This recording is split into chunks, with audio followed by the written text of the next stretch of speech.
The city of Rafah has been laid siege to after a violent attack took place in this border town. Now we're just 2 kilometers away from the Rafah crossing into the Gaza Strip, and here in Egypt the town is literally on lockdown. There are a number of checkpoints going into the border area. Over a dozen Egyptian border guards were killed when armed assailants shot their way into 2 military outposts, looting both of weapons, equipment, and armored vehicles. So this is one of the roads where the attack took place, the breaking of the fast around 6:30, 7 o'clock. Armed assailants came with weapons and attacked this police station. Now we're not allowed to film it or come near it, but there's a tank with army officers just patrolling it, prohibiting some of the residents here as well as journalists from coming close. As you can see, this location is actually not in the middle of the desert, but it's right in the middle of a suburban area where lots of homes are, lots of families, and lots of stores. So lots of people are saying the fact that an armed attack took place on a police station is proof that the Sinai is not being properly patrolled by the army nor the police, and that infiltrators can penetrate at any time. The latest violence along the Rafah border is igniting a wave of suspicion that the attack was politically motivated and well organized. Such suspicion has Sinai residents across the peninsula in open protest against the government's lack of security. إني مش مسلم اللي عمل الحركة دي. تفتكر مين اللي عمل كده؟ الله أعلم. اللي افتكر الأمن المصري، اللي افتكر الأمن المصري مش أنا.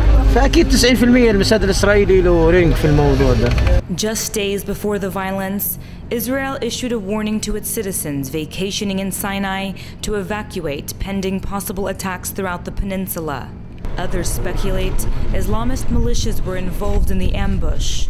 On Monday, civilians set up over a dozen roadblocks throughout the peninsula, bringing commerce in the southern tourist resort towns to a halt.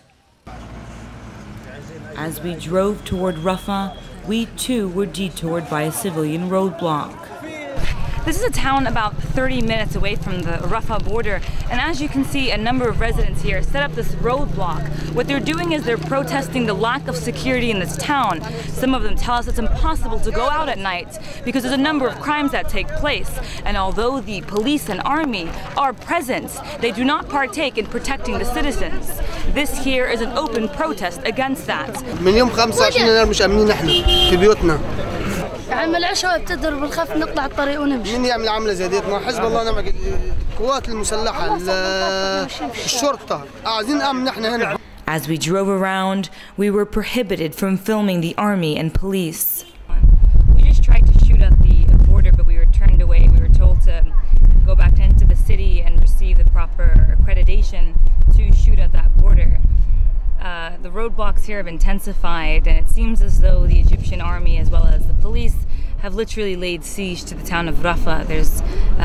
We're actually passing through a checkpoint right now, and these are sort of just layered throughout the entire city.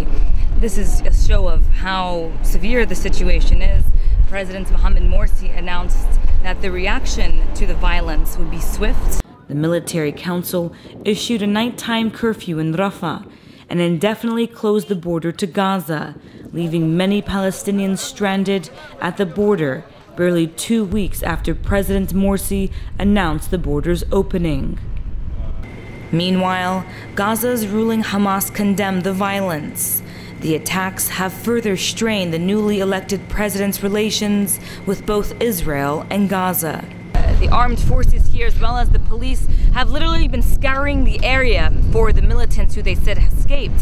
Some of them were killed by Israeli Apache helicopters on the Israeli Gaza side. Investigations are still pending, but as many residents here in Rafah wait for the final results of what happened, they say this kind of violence is very typical here in this area, where they say the police and the army have forsaken it as a result of the business of drug smuggling, weapon smuggling, and in some cases, human trafficking. Rafah residents blame the surge in crime on the Gaza tunnels, which have long served as a vital lifeline under Israel's blockade of Gaza. قفل المعبر قفل الأنفاق تمام والأنفاق دي هي بؤرة الفساد في شمال سيناء. The tunnels which lead from Gaza into Egypt have been closed down by both Hamas as well as officials here on the Egyptian border. A number of the residents here will mourn the soldiers who were killed and will continue protests against what they say is an unstable system, even under the new president. Jahan Hafiz for The Real News at the Rafah border in Sinai, Egypt.